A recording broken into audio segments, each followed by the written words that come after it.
Good morning, everyone. It's Friday, November the 3rd, 2023, and welcome again to the HSFF audio blog. I ride bikes and I read books. So, how do you like my new slogan? Well, I catched only a little sleep tonight, and that's because yesterday evening I just sat down, decided enough is enough. I've got to finish this wonderful book, which is Stephen Baxter's Ark. It's the 2008 or 2009 sequel to Stephen Baxter's Flood. I did a review here for Flood as well. So far, it was one of the funniest, most fun, whatever, books of this year. And you know what? The sequel, Ark, it's as good as the first one. So, in Flood, Stephen Baxter took this idea of subterranean water reservoirs in the Earth's crust, which broke open and flooded the Earth. Ocean levels rose up to about 15 kilometers above the usual level, and surprise, humanity, life on Earth got flooded. So Ark continues this premise and the story arc, and we meet some continuing characters. This is a story set around 80 to 100 years. So we meet the children and grandchildren of the characters in the first book, in the second then. So if you like storytelling over decades and generations, this is certainly for you. So Flood ended with the idea of Ark ships, kind of the last outposts of humanity to ensure the continuation of the human species. And we had 3 Ark ships. Ark 3, which was kind of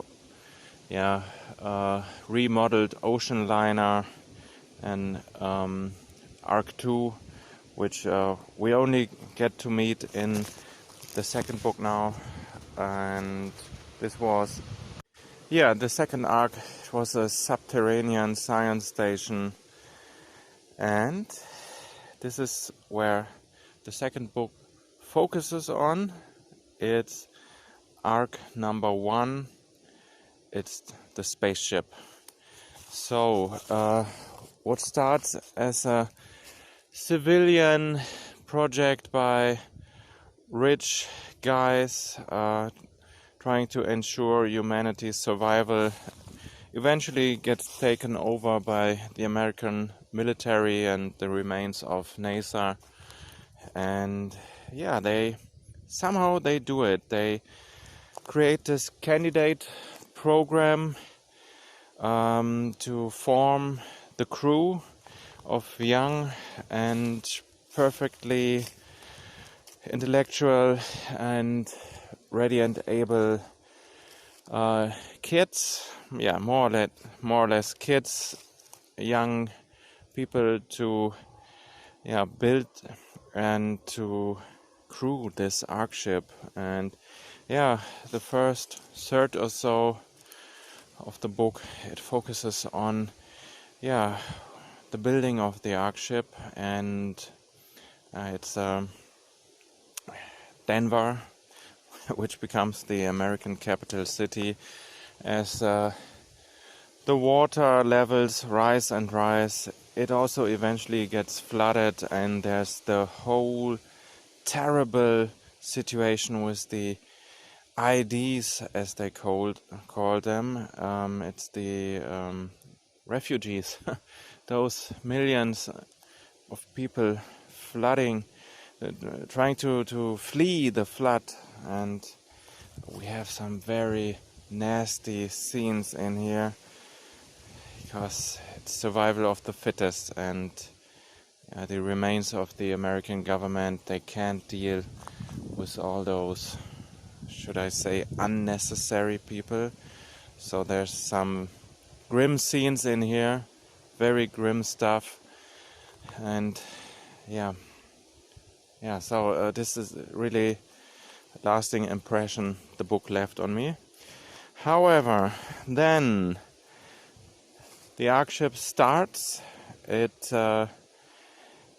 is a very cool thing that Stephen Baxter, he builds everything that happens in this book on a scientific base. There's the train again. So, for example, the rushedly constructed Ark, it starts with a series of nuclear detonation to make it into Earth's orbit. Yes, and once they are there, they slowly make their path to Jupiter. And then the real speculative, hard science fiction stuff begins. Because in order to make it to the next star, the so-called Earth 2 that was identified, space, it's incredibly vast. And the human lifespan, it's not even enough to make it out of our solar system. You will die somewhere along the lines of the Kuiper belt, probably not even make it into the early stages of the Oort cloud. So this is what really limits human expansion. And so it's another series I started recently, The Expanse. It focuses on human conquering of the solar system, which is somehow doable idea.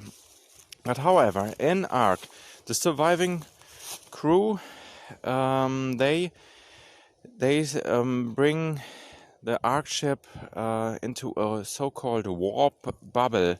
It is a theoretical construct, and again, Stephen Baxter, he collated these ideas from scientific papers and conventions he visited. He clearly describes this decision-making in the epilogue of the book. So this is not made out of thin air. It's based on real science. And so a warp bubble, the way I understood it, it is a kind of bubble outside of our space-time, and by that it can pop up in our universe a huge distance away from us. So it's a cool idea. Obviously he doesn't get into too much detail how they do it, but they manage to realize this vast theoretical construct. And eventually they begin their journey to Earth 2 in another solar system, far, far away from Earth.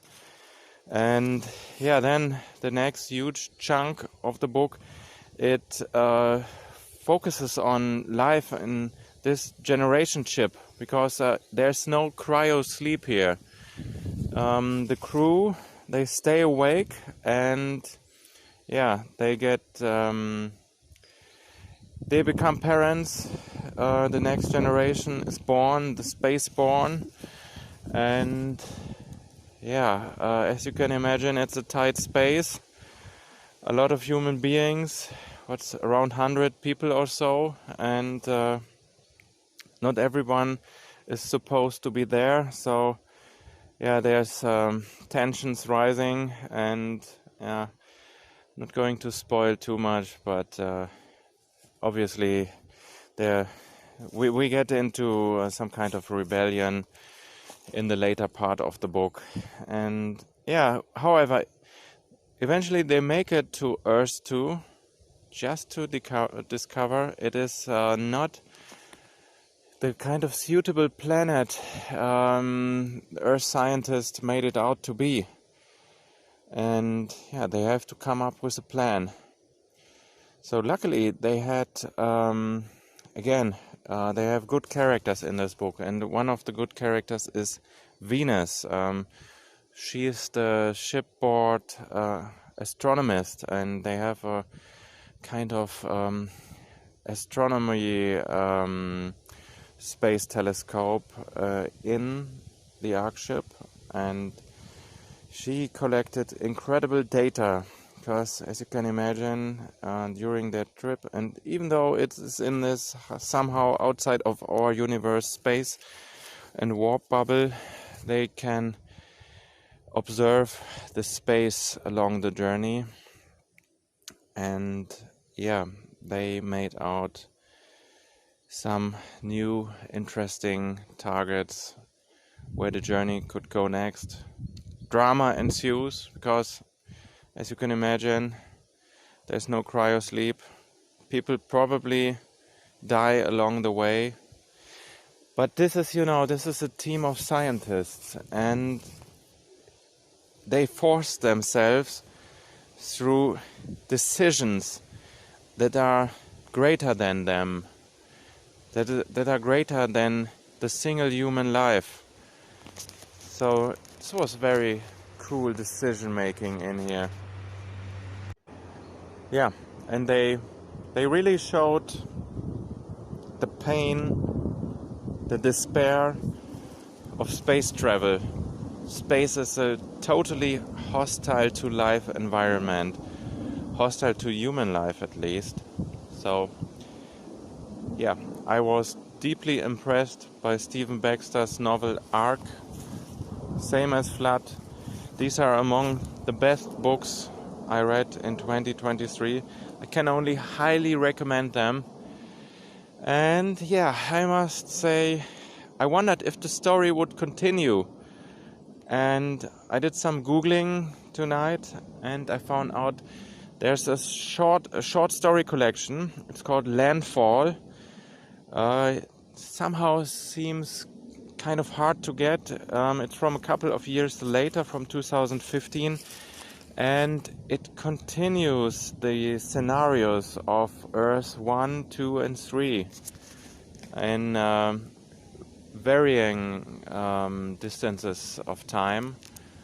So, yeah, not sure if I have to get it via Kindle. Might be cool to get it in paperback, but it somehow seems kind of hard to get. And anyway, I'm kind of amazed by Stephen Baxter. Honestly, he's not as frequently talked about as is Alistair Reynolds or Ian M. Banks or Peter F. Hamilton. So I discovered in the Wikipedia page of Stephen Baxter, yeah, he has written a lot of books. So I don't know, leave me a comment. If you read Stephen Baxter, what should I try next? Because I somehow get the idea that this is not his most popular series of books, and he has written a lot. So what could I like? What should I read next? Alright, enough for now. If you liked this podcast, this audio blog, feel free to give me the like and probably subscribe. And thanks for listening. Have a great weekend. Bye bye.